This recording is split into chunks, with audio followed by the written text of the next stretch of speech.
ឃើញគេលេងស្វាយបងប្អូនស្ដាយអត់បានទៅលេងគេនៅខេត្តអឺពេលដើរលេងទៅដើរលេងនៅខេត្តគេផ្សេង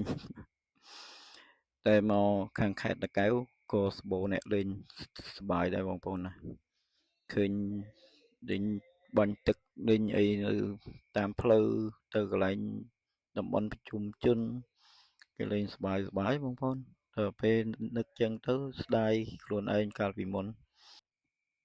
ចូលឆ្នាំនេះសន្មត់ថាចប់ដោយបរិបូរណ៍បងប្អូនឆ្នាំក្រោយជួបគ្នាទៀតបងប្អូនសប្បាយជាមួយបងប្អូនចូលឆ្នាំ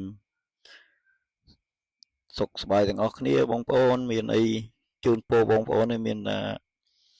សូមឲ្យបងប្អូនចូលឆ្នាំហ្នឹងជួបតែសេចក្តីសុខសេចក្តីចម្រើនគ្រប់គ្នាបងប្អូនអរគុណជម្រាបលាបងប្អូន